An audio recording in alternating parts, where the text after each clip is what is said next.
Merci, cher maître. Alors, bonjour. Cher maître, chers collègues, j'ai le plaisir de vous présenter un travail qui a été réalisé à l'unité de pneumo-allergologie pédiatrique de l'hôpital mère-enfant Abdelrahim El Harouchi, intitulé Analyse des facteurs de risque d'hospitalisation pour asthme à propos de 634 cas.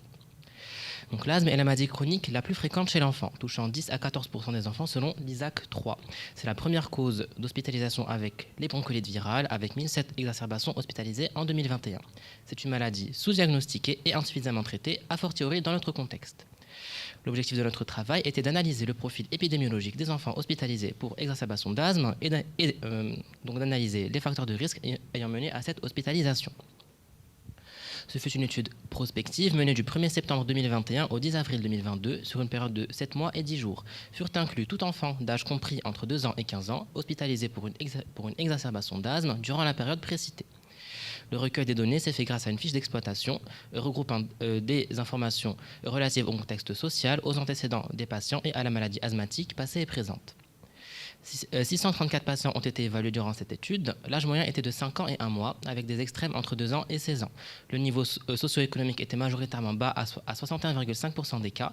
Les 2 tiers des patients disposaient donc d'une couverture sociale. Quant à l'environnement, le tabagisme passif prédominait avec 38% des patients touchés. L'exacerbation était modérée dans 80% des cas et 38,9% des patients étaient connus asthmatiques versus 56,7% des exacerbations qui étaient inaugurales. Le délai moyen d'hospitalisation était de 2 jours avec des extrêmes allant jusqu'à 21 jours.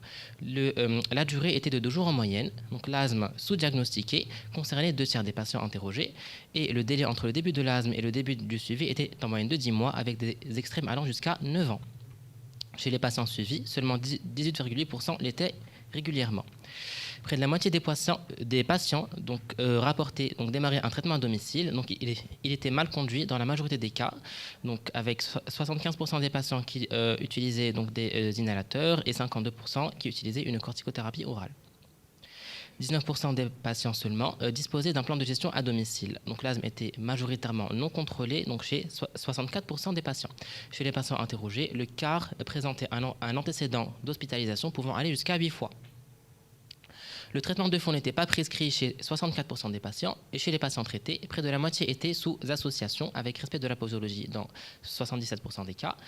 43% des patients étaient sous corticothérapie inhalée avec respect de la posologie dans seulement 80% des cas. L'observance thérapeutique était principalement jugée médiocre. Les comorbidités étaient principalement représentées par la rhinite et la conjonctivite allergique.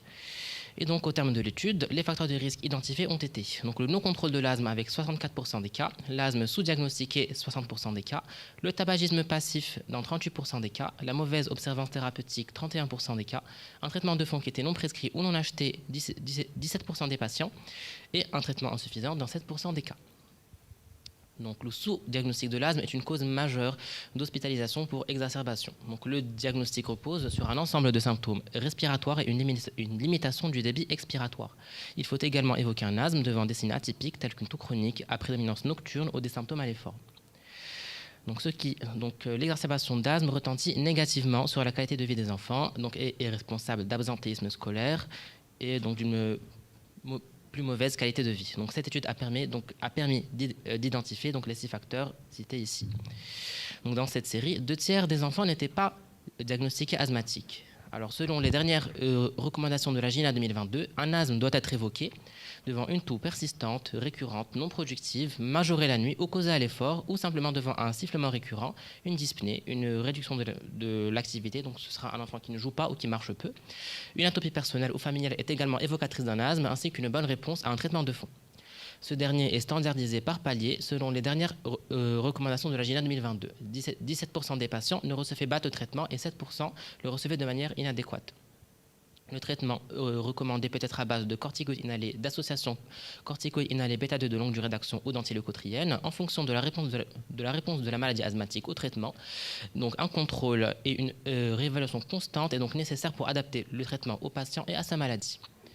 L'observance représente un challenge dans le traitement de l'asthme puisqu'elle tend à diminuer au fil du suivi. Dans cette étude, 80% des patients avaient une mauvaise observance. Donc ces résultats sont moins satisfaisants que ceux retrouvés dans la littérature, notamment sur cette méta-analyse datant de 2014 où l'observance n'était jugée bonne que chez la moitié des patients avec des extrêmes entre 34 et 94% des patients.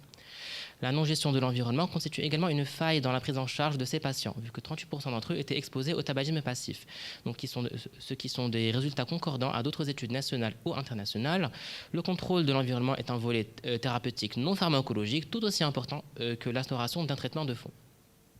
L'éducation thérapeutique des patients est capitale puisqu'elle permet aux parents de mieux gérer l'asthme de leurs enfants, d'assimiler et de bien délivrer leur traitement de fond et de reconnaître les signes d'une exacerbation entre autres.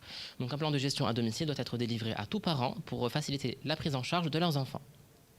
En conclusion, nous insistons sur la formation du personnel médical au diagnostic précoce et à la prise en charge de l'asthme de l'enfant, l'éducation des parents et des adolescents pour renforcer les connaissances de la maladie asthmatique et défaire les croyances profondément ancrées dans notre société par le biais de la création d'écoles de l'asthme.